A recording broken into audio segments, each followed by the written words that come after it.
똑바로 봐두라우. 장군님 배신한 놈의 최후가 어떤지. 강호진 동무였습니다. 그의 피범벅이 된 얼굴과 마주친 순간 그는 간신히 고개를 저었습니다. 도망가라는 신호였습니다. 바로 그때 조사실에서 박인규 조사관이 나왔습니다. 이태준 동무, 내일 아침 8시까지 오시오. 그가 제 어깨에 손을 올리며 낮게 읊조렸습니다. 그 핏줄 하나 살리겠다고 자네 인생 전부를 거는 건 아니겠지? 제 심장이 멎는 것 같았습니다. 이미 다 알고 있다는 뜻이었습니다. 사실 제가 처음부터 반역을 꿈꿨던 건 아닙니다. 오히려 저는 공화국에 대한 충성심 하나로 버텨온 15년차 베테랑이었습니다. 하지만 2017년 2월 말레이시아 쿠알라룸푸르 공항에서 벌어진 그 사건이 제 모든 세계를 무너뜨렸습니다. 당시 저는 현지에서 김정남의 동선을 파악하고 보고하는 임무를 맡고 있었습니다. 사건 당일 저는 멀리서 그를 지켜보고 있었죠. 두 여성이 그에게 접근해 얼굴을 만지고 사라지는 데 걸린 시간은 단 2.3초. 처음엔 장난인 줄 알았습니다. 하지만 얼마 지나지 않아 그는 비틀거리며 공항 클리닉으로 향했고 그게 그의 마지막 모습이었습니다. 나중에 내부 보고서를 통해 알게 된 사실은 참혹했습니다. 그들이 사용한 것은 VX 신경작용제. 단 한 방울로도 수백 명을 살상할 수 있는 독가스가 한때 황태자라 불리던 남자의 얼굴에 뒤덮인 겁니다. 수고들 많네. 현장을 빠져나가는 공작원들의 차갑고 무미건조한 그 한마디가 제 귓가를 때렸습니다. 국가를 지킨다는 명분 아래 행해진 것은 단순한 암살이 아니라 잔인한 처형이었습니다. 그 순간 제 머릿속을 스치는 얼굴이 있었습니다. 바로 김정남의 아들 김한솔이었습니다. 아버지 다음은 반드시 아들이다. 그것은 예감이 아니라 확신이었습니다. 보위부 내부에서는 이미 김한솔의 위치를 파악하라는 비공식 지시가 내려오고 있었죠. 저는 그때 결심했습니다. 국가가 버린 이 비극적인 가족 중 단 한 명이라도 살려야겠다고. 그것이 제가 평생 바쳐온 충성에 대한 마지막 마침표라고 믿었습니다. 물론 이런 진실을 이야기하는 것은 여전히 두렵습니다. 하지만 누군가는 기록해야 하기에 용기를 냈습니다. 북한에 감춰진 진실을 알리려는 제 진심에 공감하신다면 구독과 좋아요로 힘을 보태주십시오. 여러분의 관심이 저 같은 증언자들에게는 가장 큰 보호막이 됩니다. 그날 이후 저는 보위부 간부라는 제 직위를 이용해 위험한 줄타기를 시작했습니다. 아무도 모르게 김한솔에게 접근할 루트를 찾기 시작한 겁니다. 김한솔에게 접근하는 것은 불가능에 가까운 일이었습니다. 그는 이미 에어리어 CIA와 같은 외부 정보기관의 보호를 받고 있었고 우리 보위부 해외반은 그의 목에 현상금을 걸고 숨통을 조이고 있었죠. 제가 할 수 있는 일은 단 하나, 보위부가 파악한 그의 은신처 정보를 미리 입수해 그에게 전달하는 것뿐이었습니다. 저는 보위부 내부 전산망에 접속할 기회를 엿봤습니다. 평소 믿음직한 간부였던 제게 의심의 눈초리를 보내는 사람은 없었지만 한 번의 실수면 제 가족까지 정치범 수용소로 끌려갈 판이었습니다. 리 동무, 요즘 왜 이렇게 기록실에 자주 드나드나? 박인규 조사관의 그 차가운 목소리를 들었을 때 제 심장은 발끝까지 떨어지는 것 같았습니다. 저는 아무렇지 않은 척 해외 공작원 자금 결산 때문에 그렇습니다 라고 답했지만 그의 눈은 이미 제 손등의 미세한 떨림을 쫓고 있었습니다. 결국 저는 김한솔이 머물고 있던 마카오 은신처 좌표와 보위부 암살조의 출격 시간을 손에 넣었습니다. 저는 이 정보를 암호화해 제3국에 있는 조력자에게 넘겼습니다. 내일 새벽 2시 무조건 그곳을 떠나야 한다. 그 짧은 메시지에 제 목숨을 걸었습니다. 하지만 꼬리가 길면 밟히는 법이죠. 제가 보낸 암호 통신이 평양의 감청센터에 포착된 겁니다. 그날 이후 사무실 분위기가 급변했습니다. 제 책상에는 도청 장치가 설치되었고 퇴근길마다 검은색 승용차가 뒤를 쫓기 시작했습니다. 동료이자 구출 작전의 유일한 조력자였던 강우진 동무가 말도 없이 사라진 것도 바로 그때였습니다. 저는 직감했습니다. 아, 이제 내 차례구나. 하지만 그 대가는 너무나 가혹했습니다. 동료의 피냄새가 섞인 보위부 복도를 지나가며 저는 선택해야 했습니다. 이곳에서 자결할 것인가, 아니면 마지막 도박을 걸고 국경으로 달릴 것인가. 지금 와서 생각해보면 그날 내가 구한 것은 김한솔 한 명이 아니었습니다. 사람을 체제의 도구로 넘기지 않겠다는 그 마지막 선이었습니다. 강우진 동무가 끌려간 뒤 남은 시간은 단 20시간. 저는 두만강으로 향하는 열차를 타는 대신 정반대로 평양 순안국제공항으로 향했습니다. 보위부의 추격조는 당연히 제가 국경지대로 숨어들 거라 예상했을 겁니다. 저는 그 허점을 찌르기로 했습니다. 제 품 안에는 미리 준비해둔 위조된 해외 파견 명령서와 보위부 간부용 공무 여권이 있었습니다. 손은 떨렸지만 정복은 칼처럼 다려 입었습니다. 보위부 간부의 권위야말로 제가 가진 유일한 방패였습니다. 공항 검문소. 저를 불러 세운 보위부 후배가 제 여권을 훑어보았습니다. 리태준 상좌 동무, 이 시간에 긴급 출국입니까? 기록에는 없는데요. 심장이 터질 것 같았지만 저는 오히려 눈을 부릅뜨고 호통을 쳤습니다. 지금 김한솔 건으로 극비 작전 수행 중인 게 안 보이네? 책임질 수 있겠어. 당장 박인규 조사관에게 확인해 보든가. 조사관의 이름을 대자 후배의 눈빛이 흔들렸습니다. 1분 같은 1초가 흐르고 마침내 도장이 찍혔습니다. 하지만 비행기에 몸을 싣는 순간 공항 스피커에서 제 이름을 부르는 다급한 방송이 울려 퍼졌습니다. 보위부 소속 리태준 동무, 즉시 공항 보안실로 복귀하십시오. 심장이 밖으로 튀어나올 것 같았습니다. 비행기 문이 닫히기 직전 승무원이 저를 의아하게 쳐다봅니다. 저는 애써 태연한 척 눈을 감았습니다. 여기서 내리면 죽음뿐이다. 다행히 비행기는 서서히 움직이기 시작했고 평양의 활주로가 멀어지는 것을 보며 저는 안도의 한숨을 내쉬었습니다. 하지만 그것은 착각이었습니다. 비행기 문이 열리고 영하 20도의 칼바람이 폐부 깊숙이 박혔습니다. 입국장을 빠져나가려는 찰나 심장이 바닥으로 떨어졌습니다. 저 멀리 기둥에 기대 담배를 피우며 저를 빤히 쳐다보는 사내 최영철이었습니다.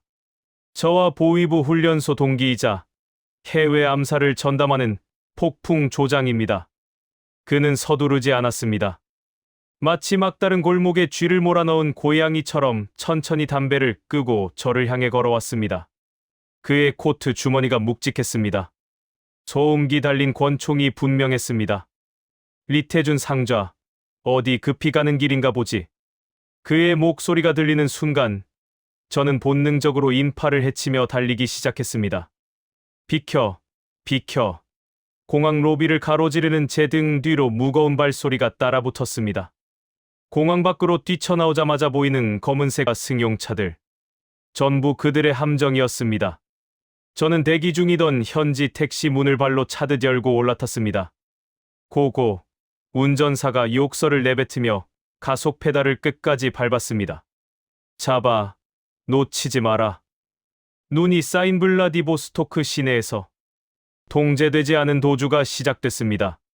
뒤따라오는 2대의 검은 차가 제 택시를 양옆에서 압박해왔습니다.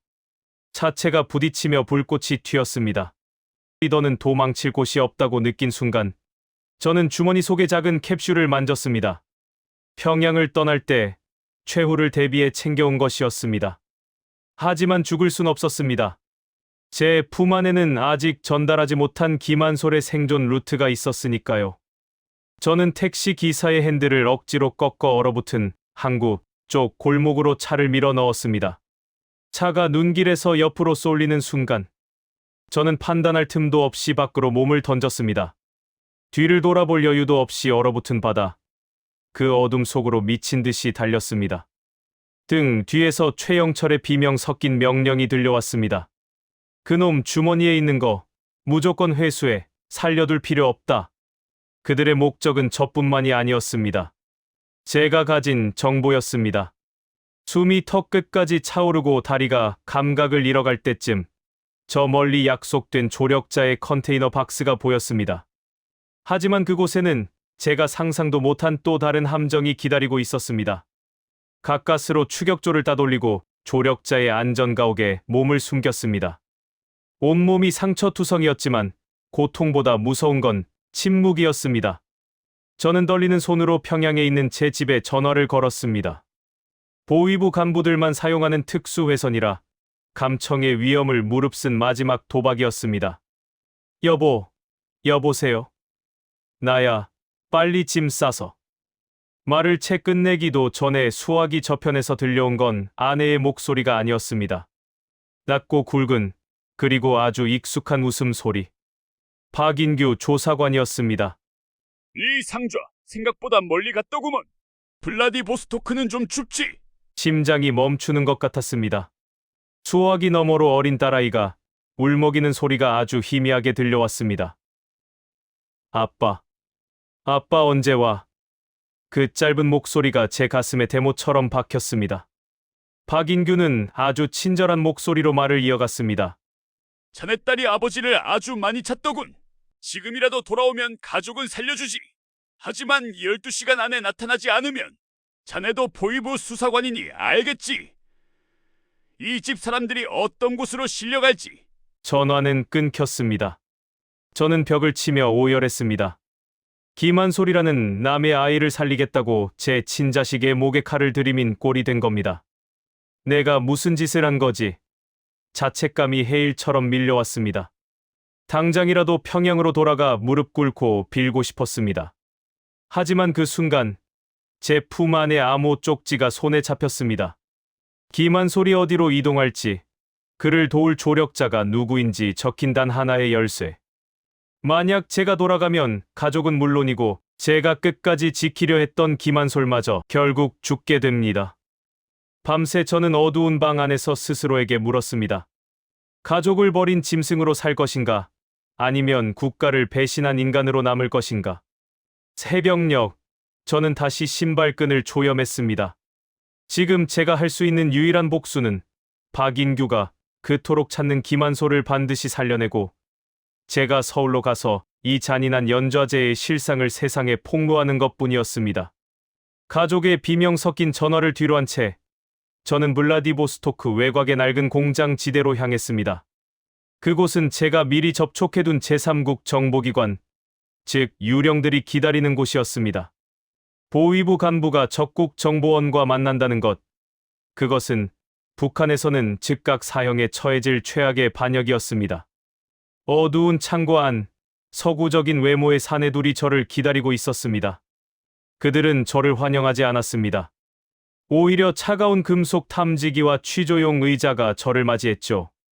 리 상좌, 당신이 가진 게 진짜라는 걸 어떻게 증명하지? 당신이 보위부에서 보낸 이중간 첩이 아니라는 보장은? 사내의 날카로운 질문에 저는 품 안에서 낡은 USB 하나와 암호 쪽지를 꺼냈습니다.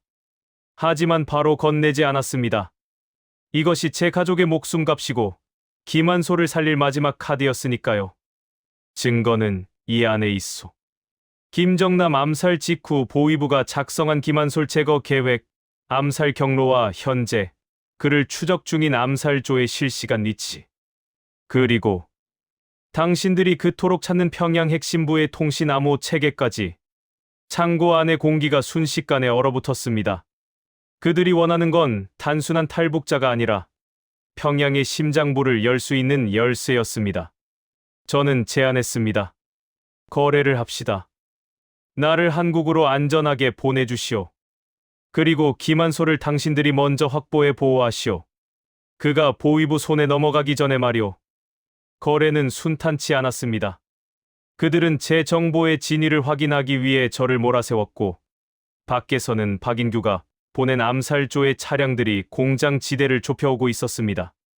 긴박한 1분 1초가 흐르는 동안 저는 생각했습니다. 이들은 정말 김한솔을 구하려는 걸까?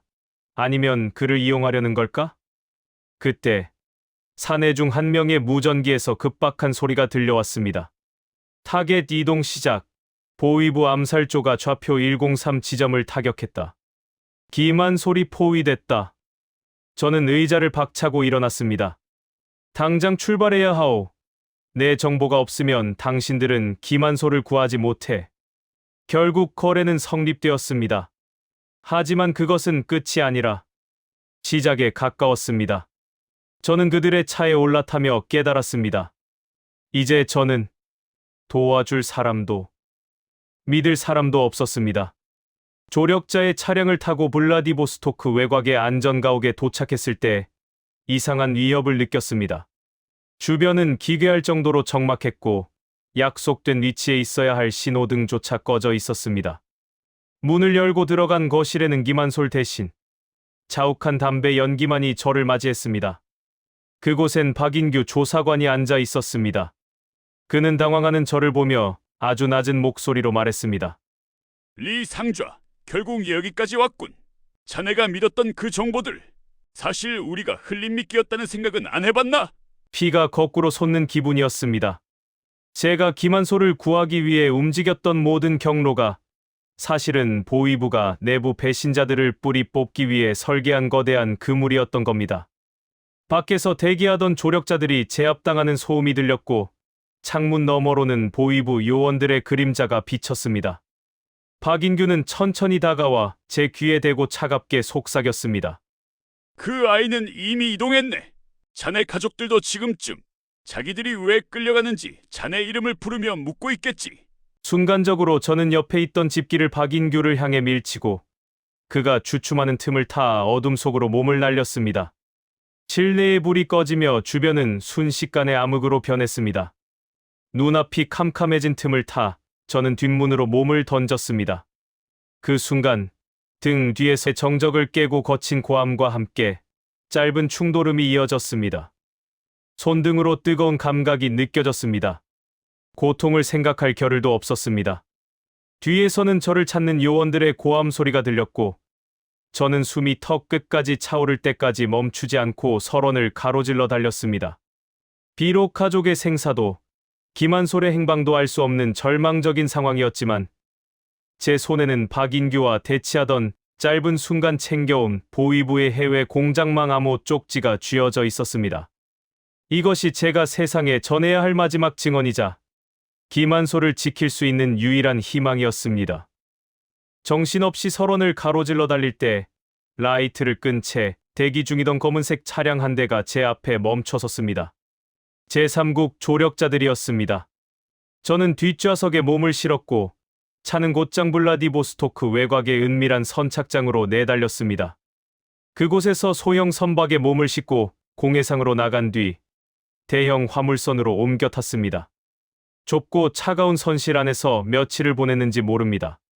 손등의 상처를 닦아내며 거친 파도 소리를 들을 때마다 평양에 두고 온 가족들의 얼굴이 떠올라 가슴이 무너져 내렸습니다. 내가 과연 옳은 선택을 한 걸까? 수천 번을 자문하며 버텼습니다. 그렇게 사선을 돌아배는 마침내 속초항에 닿았습니다.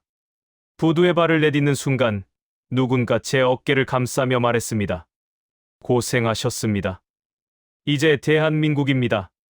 그 따뜻한 한마디에 긴장이 풀리며 저는 그대로 정신을 잃었습니다.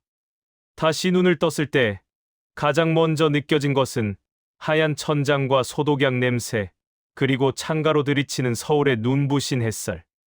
그 낯선 풍경 속에서 제가 가장 먼저 물은 것은 제 안위가 아니었습니다. 제가 가져온 그 쪽지, 무사합니까? 다행히 제가 목숨 걸고 지킨 정보 덕분에 김한솔은 무사히 안전한 곳으로 몸을 피할 수 있었습니다. 10여 년이 다 되어가는 지금 왜 이 이야기를 꺼내느냐고 묻는 분들이 많습니다. 이유는 단 하나입니다. 지금 그가 그 어느 때보다 위험해졌기 때문입니다. 최근 북한은 김주애를 후계자로 내세우며 권력을 공고히 하고 있습니다. 하지만 화려한 조명을 받는 아이가 등장할수록 어둠 속에 가려진 적통 김한솔의 존재는 김정은 체제의 가장 큰 정치적 가시가 됩니다. 실제로 최근 해외의 숨은 그를 추적하는 보위부의 움직임은 몇 년 전보다 더 집요해졌습니다. 제가 이 침묵을 깨는 것은 과거를 자랑하기 위함이 아닙니다. 김주애라는 화려한 겉모습 뒤에 가려진 북한의 잔혹한 권력 승계를 알리고 우리가 당신의 생사를 지켜보고 있다는 메시지를 김한솔에게 그리고 그를 쫓는 암살조에게 전하기 위해서입니다. 가족을 지키지 못했다는 자책감은 세월이 흐른 지금도 제 심장을 짓누릅니다. 하지만 제가 여기서 멈추면 제 가족의 희생도 제가 지키려 했던 진실도 모두 사라집니다. 저 리태준의 증언은 과거의 회상이 아닙니다. 지금도 어디선가 숨을 죽이고 있을 한 청년의 목숨을 지키기 위한 현재 진행형 방어막입니다. 여러분의 관심이 이 비극을 멈추는 유일한 힘입니다. 지금까지 전직 보위부 간부 리태준이었습니다. 감사합니다. 여러분은 지금 어디에서 이 영상을 보고 계신가요? 오늘도 함께해 주신 모든 분께 감사드립니다.